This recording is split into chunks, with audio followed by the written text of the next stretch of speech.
Vamos ouvir Xian Rodrigues, que vai nos apresentar o Museu Naval de Madrid. Passamos da aeronáutica para a Marinha.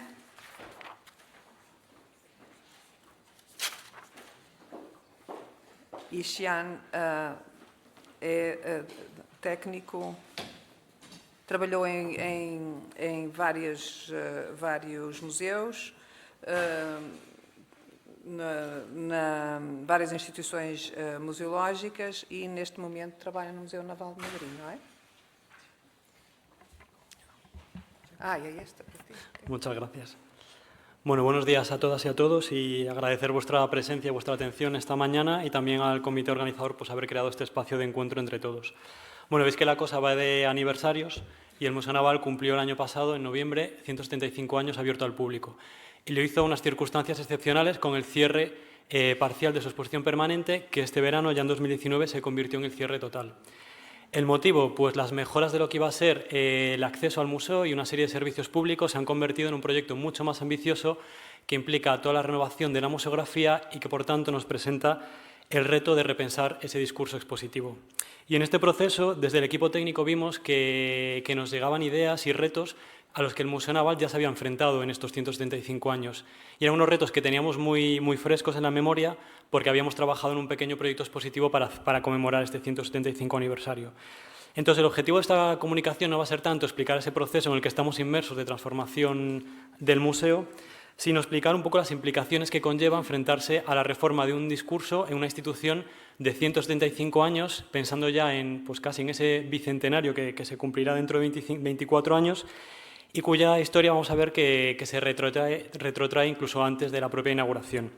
Y además me parecía interesante traer la historia del Museo Naval a este foro porque de alguna manera ha sido protagonista en primera persona de lo que ha sido la evolución de la historia de la museología en nuestro país y creemos que es una historia pues, no suficientemente conocida. Para aquellos que no nos conozcan, el Museo Naval de Madrid es un museo de titularidad y gestión estatal, depende del Ministerio de Defensa, al igual que mis compañeros del Museo del Aire, y está muy cerca de la casa que hoy nos acoge, aquí en Paseo del Prado número 5.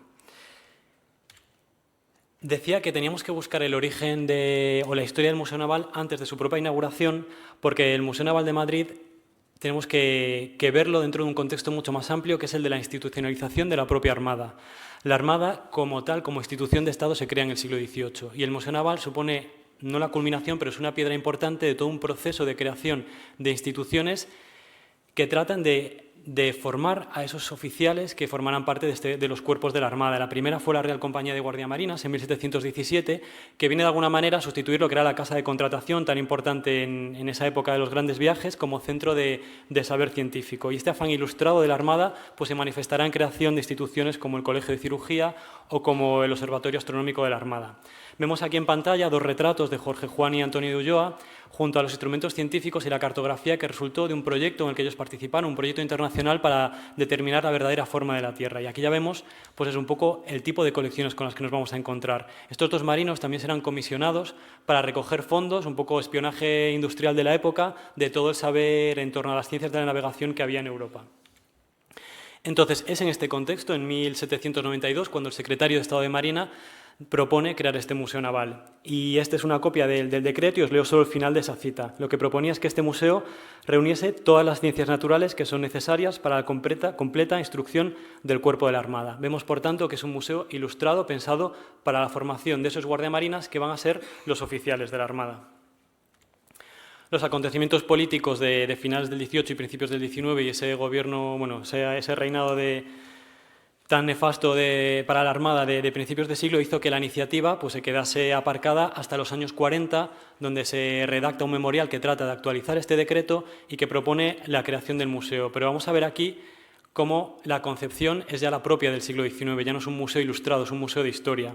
El museo se inaugura en 1843 y aquí recojo el primer párrafo del primer catálogo que se publica en 1853 y que dice así.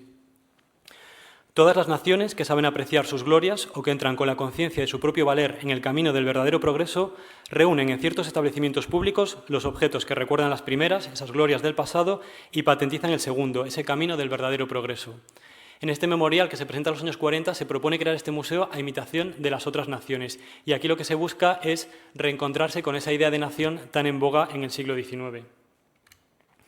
Es también muy interesante y muy ilustrativo de este periodo la figura del pintor restaurador.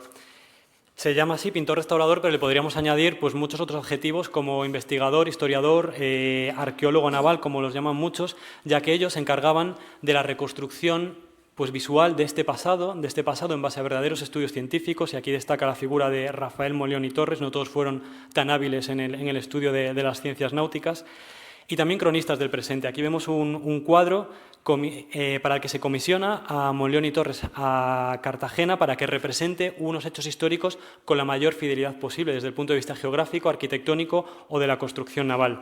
También es un momento donde hay un gran interés por ese conocimiento de otras culturas, y aquí la Armada estaba en una situación privilegiada. Desde el apostadero de Cuba y fundamentalmente de Filipinas llegaban muchos objetos de esas sociedades con las que ellos estaban en contacto. Bueno, este museo histórico, este museo del siglo XIX, pasará por 3 sedes, que son las que tenéis en la margen izquierda de la pantalla. Se inauguró en el Palacio de Consejos, en la calle Mayor, luego pasó rápidamente a la Casa del Platero, que está en el solar que actualmente ocupa la Catedral de la Almudena, y finalmente se trasladó al el antiguo Palacio de Godoy, ahí al lado del Senado.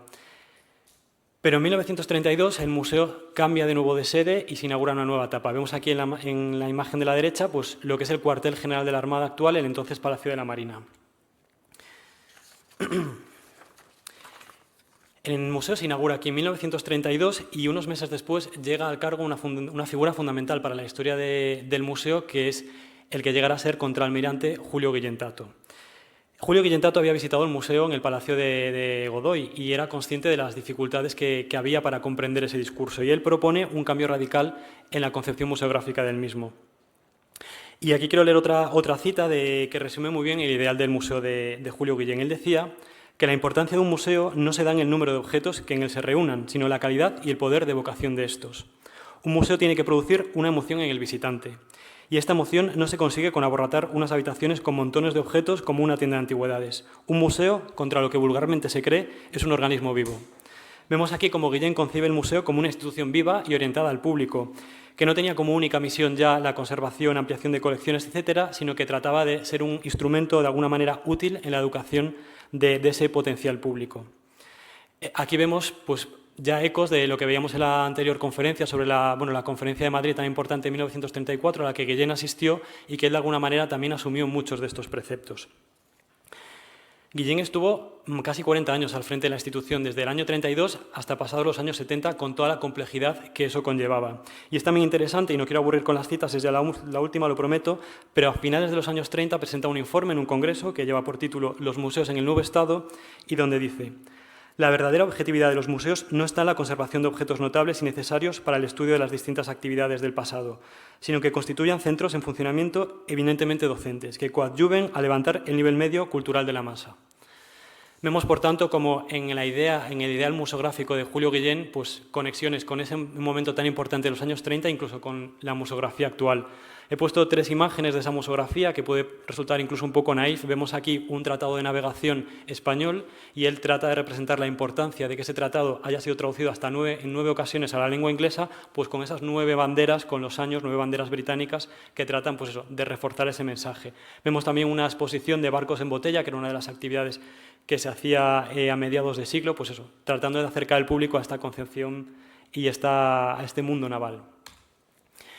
El último gran cambio del museo se produce ya a lo largo de la década de los 90. Es verdad que el museo tenía muchas necesidades a nivel museográfico, y aquí lo que se buscaba con esta reforma, impulsada por el director, el contraalmirante González Ayer, fue aclarar un poco el discurso. Había muchas salas temáticas y aquí se prima ya el relato histórico. Siguiendo un hilo pues eso, de los gobiernos, de los jefes de gobierno y los reinados de España, pues se trata de hacer un recorrido por esa historia naval con algunas salas temáticas. Se trata de clarificar el discurso. Y este es el museo que muchos de vosotros habréis visitado y el museo que no vais a volver a visitar porque va a cambiar radicalmente.